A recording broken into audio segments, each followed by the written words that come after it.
This video focuses on a school teacher whose passion for music was so intense that she could not ignore it. In 1979, this vocalist released a big hit that took the charts over and wasn't able to reach back at the top of the charts. The centerpiece of today's video is all about Anita Ward.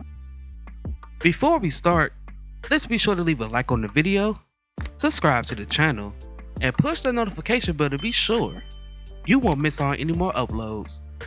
Now without further ado, let's cue that intro.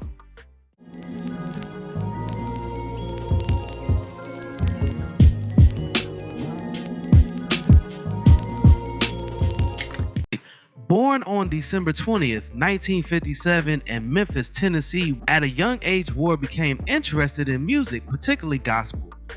She attended Fairleigh High School in Memphis and graduated from Russ College in Holly Springs, Mississippi in 1978 with a Bachelor of Arts in Psychology. During her stay at Russ, she participated in the a cappella choir and got classical and gospel music instruction. Ward spent 4 months in 1978 working as a substitute teacher in the Memphis public school system.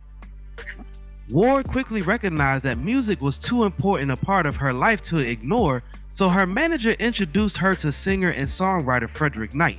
Knight agreed to assist in producing a 3-song demo session with Ward, but once the tape was started, Knight was so pleased with Ward's singing abilities that the sessions quickly generated an album's worth of material. After listening to what they recorded, both felt that they were still one song short, so Knight dug up an old piece called "Ring My Bell," which he had originally written for a younger vocalist, Stacey Lattisaw. The song's initial lyrics included kids speaking on the phone, and despite Knight's swift lyrical rewrite, Ward was unimpressed with the tune. Still, she consented to record it, with the Knight supplying most of the musical accompaniment. Recorded over 2 days, "Ring My Bell" turned out to be the greatest tune of the lot. It led to a recording deal with the TK affiliated Juana label. I wanted to ask you about that song. I just read it was originally supposed to be about teenagers talking too much on the phone. Is that true? Yes. The gentleman that wrote it, Frederick Knight, he had originally written it for Stacey Lattisaw. And she was younger than I at the time, and so he had to change the music around slightly for a more matured woman, because at that time, as you said, it was going to be about teenagers chatting on the phone.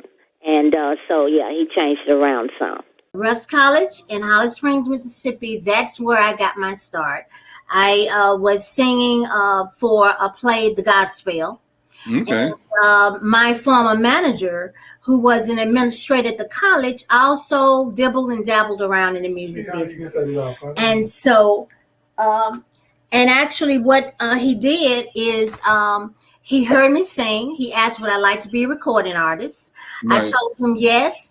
And from there, he started taking me in the studio. We were shopping for, material for me to shop through the radio companies, not radio. Right. Companies. I mean, the actual companies that, would produce as record companies. And so from there, I also was a member of the Russ College choir, the famous Russ College a cappella choir. And also I was in a female gospel group. And 1 year after I graduated from college, that's when Ring My Bell came out. We actually signed up with Warner Records, which was by Frederick Knight. And that is how we got our start. I was substitute teaching at the time because I wanted to do something since I had graduated. Right. And my former manager, Chuck Holmes, suggested substitute teaching. And I got to do that for 4 months. And it was really something. He gave me a call on a Friday telling me, congratulations, your record has gone gold after only 2 weeks. And the 1979 publication of Ward's debut album, Songs of Love. The song Ring My Bell peaked at #1 on the Billboard Hot 100, R&B, and dance charts, as well as in the United Kingdom. It sold over 1 million copies worldwide.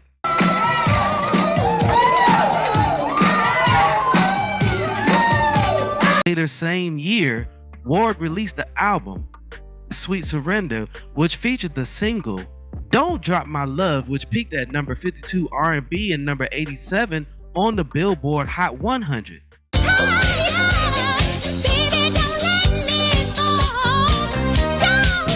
Ward's manager, Chuck Holmes, an administrator at Russ, organized an international tour in 1980 following the success of Ring My Bell. She made her debut on the Midnight Special, NBC's Friday night pop rock variety show. Ward's most memorable performance occurred at the Republica del Distrito Club Polanco in Mexico City, Mexico in 1981. Ward's Wherever There's Love album was published in 1989. A year later in 1990, Ring My Bell was re-released and peaked at number 99 on the Billboard Hot 100. Ward was the hostess for New York City's 95th annual New Year's Eve event on Times Square in 2002, and she performed Ring My Bell as the ball dropped.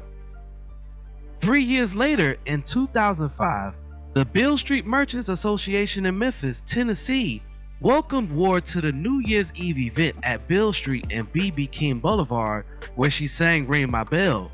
The Ward song, It's My Night from the same titled album, was released in 2011. Now that I realize this for life's flag. The song did not chart.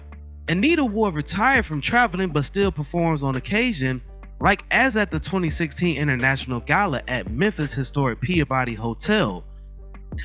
In 2019, she was admitted to the National Black College Alumni Hall of Fame Entertainment. Mrs. Anita Ward is married to Stephen Richardson and they have a daughter. Now, before we go, I have a question for you all. What is your favorite song from Anita Ward?